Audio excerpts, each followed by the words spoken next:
For example अगर मुझे digital marketing का कोर्स करना है तो मैंने सर्च किया कि online digital marketing training institute या ट्रेनिंग प्रोग्राम्स, ट्रेनिंग वेबसाइट्स। तो मैं उस वेबसाइट पे जाऊंगा और देखूंगा कि अरे हाँ, ये टॉपिक दिए हैं, इस टॉपिक के बारे में। सिक्स जो कैटेगरी है वो वेबसाइट होस्टिंग रीसेलर्स। आप सभी जानते हैं कि कोई ना कोई वेबसाइट्स बना रहा होता है, या न्यू आया है, न्यू बिजनेस ओपन किया है, या फिर कोई भी शॉप ओपन किया है तो वो अपनी वेबसाइट्स बना रहा होता है। तो वेबसाइट होस्ट भी करनी होती है। तो होस्ट करने के लिए वेबसाइट होस्टिंग वेबसाइट्स भी बनाए जाते हैं। तो होस्टिंग वेबसाइट में, रीसेलर वेबसाइट्स में बहुत ज़्यादा रेवेन्यू होता है। जैसे for example point of view, अगर मैंने कोई रीसेलर अकाउंट लिया है और उसकी वेबसाइट्स बना दी और उसके अंदर मैंने प्रमोशंस किया और उसमें ऑलमोस्ट एक सर्वर पे मैंने कम से कम 200 से 300 वेबसाइट होस्ट कर ली।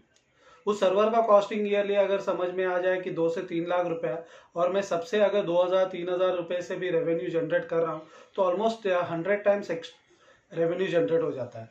तो इसीलिए रीसेलर वेबसाइट्स बनाना भी बहुत इंपॉर्टेंट हो जाता है, और ये भी बहुत अच्छा रेवेन्यू मॉडल है वेबसाइट डेवलपमेंट में। तो इसीलिए यूजर्स बहुत जन ट्राई करते हैं कि रीसेलर वेबसाइट, बट इसमें एक इम्पॉर्टेंट चीज़ है, वो है ब्रांडिंग और मार्केटिंग। ये भी करना ज़रूरी है, जिससे ये होगा कि यूज़र वहाँ पे आया, ट्रस्ट क्रिएट करे, जो सपोर्ट टीम है वो भी अच्छी हो, जिससे क्योंकि जो भी क्वेरीज आ रही है यूज़र की वहीं के वहीं सॉल्व हो। तो जो रेवेन्यू फर्स्ट ईयर जनरेट हुआ है वो सेकेंड ईयर कंटिन्यू होकर न्यू यूज़र जो आएंगे उससे और भी रेवेन्यू जनरेट होगा। तो रीसेलर वेबसाइट में वही बेनिफिट होता है, क्योंकि एक बार जो यूज़र की वेबसाइट अगर हमारे पास होस्ट हुई है तो कंटिन्यू रिन्यू ईयर ऑन कर रहा होता है, और इससे रेवेन्यू वो जनरेट होता ही रहता है। और न्यू कस्टमर जो आते हैं उससे तो रेवेन्यू हो रहा ही है, बट जो एग्जिस्टिंग कस्टमर है वो भी रेवेन्यू जनरेट कर रहे होते हैं। तो इसलिए 6 जो मोस्ट इंपॉर्टेंट कैटेगरी है वो है वेबसाइट रीसेलर अकाउंट। 7 जो वेबसाइट्स कैटेगरी है वो है पॉडकास्ट वेबसाइट। पॉडकास्ट वेबसाइट इसलिए क्योंकि आप सभी जानते हैं कि यूज़र, बहुत सारे लिसनर्स होते हैं जो सुन रहे होते हैं प्रोडक्ट के बारे में। अगर हाँ, जो पॉडकास्ट वेबसाइट है और वहाँ पे हम रेगुलरली न्यू प्रोडक्ट्स या न्यू कैटेगरीज के बारे में बात कर रहे हैं, और उसके लिए ब्रॉडकास्ट का टाइमिंग और शेड्यूल करके रखा हुआ है और यूज़र्स को इन्फॉर्मेशन दी है, तो यूज़र ज़रूर विजिट करता है वेबसाइट पे और वो सुनता है कि एग्जैक्टली क्या है वो information. For example point of view, अगर मुझे लग रहा है कि अभी कोई लेटेस्ट शो आने वाला है और उसके बारे में मुझे जानकारी चाहिए कि उसके अंदर क्या क्या है, कि मैं उसको देखूं या ना देखूं, तो जो मार्केटिंग इन्फ्लुएंसर होते हैं वो उस शो के बारे में डिस्कशन करते हैं या फिर बात करते हैं, और उसके अंदर पूरी इन्फॉर्मेशन देते हैं उस शो के बारे में, और वो शेड्यूल करते हैं, ब्रॉडकास्ट करते हैं कि यूजर्स को मिल पाए। और यूजर जब भी वो सुनता है और फिर डिसाइड करता है कि वो शो मैं देख पाऊँ या नहीं देख पाऊँ। तो पॉडकास्ट वेबसाइट्स भी बहुत ज़्यादा रेवेन्यू जनरेट करती है, क्योंकि वो अलग अलग प्रोडक्ट के बारे में बात कर रहा होता है। जब भी हम अलग अलग प्रोडक्ट के बारे में इंफॉर्मेशन दे रहे होते हैं, तो जो प्रोडक्ट्स है, वो प्रोडक्ट सर्विस प्रोवाइडर जो होता है उस प्रोडक्ट का, वो उसके लिए रेवेन्यू दे रहा होता है उस पॉडकास्ट जो कर रहा है उसके लिए। तो इसीलिए मोस्ट इंपॉर्टेंट हो जाती है जो 7th मोस्ट इंपॉर्टेंट कैटेगरी, वो है पॉडकास्ट वेबसाइट। 8 जो कैटेगरी है जो मोस्ट इंपॉर्टेंट है वो है फिटनेस वेबसाइट। आप सभी जानते हैं कि हम रेगुलरली फिटनेस के जो रिलेटेड कंटेंट होता है वो हम पढ़ रहे होते हैं। कोई एक्सरसाइज कर रहा है तो देख भी रहे होते हैं।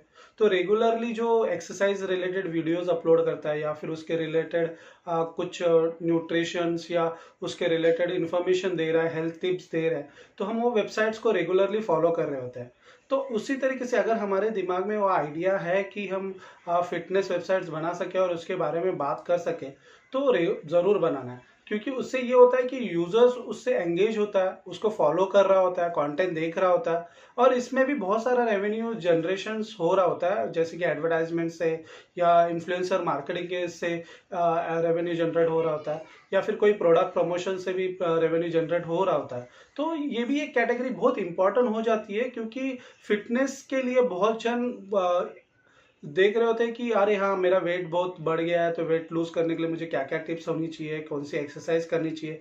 तो फिटनेस वेबसाइट को फॉलो कर रहे होते हैं, या फिटनेस ट्रेनर जो होते हैं उनको फॉलो कर रहे होते हैं। तो ट्रेनर अपने सारे वेबसाइट्स, अपने सारे टिप्स उस वेबसाइट्स पे डाल सकता है। उसको वो मार्केट मेंबरशिप भी कर सकते हैं, क्योंकि अगर प्रीमियम कंटेंट है तो यूजर्स को रजिस्टर करके रेगुलरली मंथली फीस या वन टाइम फीस करके भी वो वेबसाइट्स को रन रेवेन्यू जनरेट कर सकता है। तो इसीलिए मोस्ट इंपॉर्टेंट जो कैटेगरी है वेबसाइट डेवलपमेंट में फिटनेस। नाइन्थ और मोस्ट इंपॉर्टेंट कैटेगरी है ऑनलाइन लर्निंग वेबसाइट्स। आप सभी जानते हैं कि हम कहीं ना कुछ सीख रहे होते हैं, कोई ना कोई मीडियम होता है। तो यूजर सीखने के लिए कुछ ना कुछ सर्च कर रहा होता है गूगल पे। तो ऑनलाइन लर्निंग वेबसाइट्स पे वो बहुत ज़्यादा विजिट्स कर रहे होते हैं, जहाँ पे वो देखता है कि फैकल्टीज अवेलेबल है, वो टीचिंग दे रहे हैं। फॉर एग्जाम्पल, अगर मुझे डिजिटल मार्केटिंग का कोर्स करना है तो मैंने सर्च किया कि online digital marketing training institute या ट्रेनिंग प्रोग्राम्स, ट्रेनिंग वेबसाइट्स। तो मैं उस वेबसाइट पे जाऊंगा और देखूंगा कि अरे हाँ, ये टॉपिक दिए हैं, इस टॉपिक के बारे में ये पर्सन्स है। और वो जो पर्सन है उसके पूरा बायोग्राफी उधर वहाँ पे अवेलेबल है कि वो पर्सन ने क्या किया है, कितने ईयर्स डिजिटल मार्केटिंग में ट्रेनिंग दी है, कितनी ईयर्स डिजिटल मार्केटिंग की है।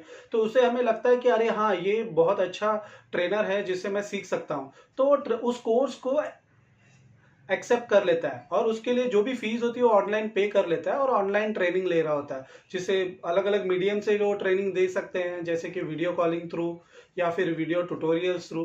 तो अलग अलग मीडियम यूज कर सकते हैं ऑनलाइन ट्रेनिंग्स देने के लिए।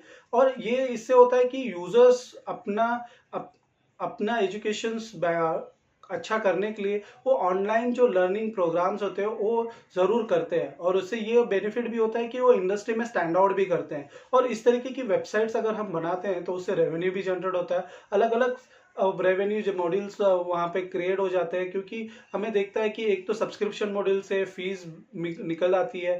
और अगर देखें कि हम अगर स्पॉन्सर वीडियोस या मार्केटिंग इन्फ्लुएंसर्स के कंटेंट अगर प्रमोट कर रहे हैं तो उससे भी बेनिफिट मिल जाता है। तो इसीलिए 9 जो मोस्ट इंपॉर्टेंट कैटेगरी है ऑनलाइन लर्निंग प्रोग्राम्स।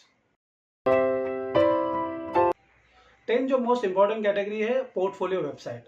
आप सभी जानते हैं कि हम अपना पोर्टफोलियो बना रहे होते हैं। फॉर एग्जांपल मेरी बात करूं तो मैं नीलेश मात्रे, एज अ आइडेंटिटी नीलेश मात्रे करके कोई गूगल में सर्च करता है नीलेश मात्रे और nileshmatre.com वेबसाइट पे जाता है, तो उसको मेरे बारे में पूरी इन्फॉर्मेशन मिल जाएगी। वहाँ पे मिलेगी कि मैंने क्या किया है, मेरा एजुकेशन बैकग्राउंड क्या है, मैंने कौन से प्रोजेक्ट्स मैनेज किए, क्या अभी करंट स्टेटस क्या है, मैं क्या कर रहा हूँ, क्या लिख रहा हूँ। तो ये सारी इन्फॉर्मेशन जहाँ पे एक जगह हम दिखा सकते हैं वो होती है हमारी पोर्टफोलियो वेबसाइट। इससे बेनिफिट ये होता है कि हम हमारी पोर्टफोलियो वेबसाइट सभी को दिखा भी सकते हैं, और उससे हमें हमारे लिए खुद के लिए काम भी जनरेट होता है। अगर हम वर्किंग है या एम्प्लॉई है तो उससे जहाँ पे भी हम अप्लाई कर रहे होते हैं कोई भी कंपनीज में, तो हम हमारी वेबसाइट पोर्टफोलियो वेबसाइट दे सकते हैं और वो देख सकता है कि इसने प्रीवियसली कौन कौन से काम किए हैं। तो पोर्टफोलियो वेबसाइट्स भी बहुत इंपॉर्टेंट होते हैं, क्योंकि पोर्टफोलियो में ये होता है कि हमारी पूरी जो इंफॉर्मेशन है, एजुकेशनल, टेक्निकल या अदर इंफॉर्मेशन भी है, वो पूरी इंफॉर्मेशन वहाँ पे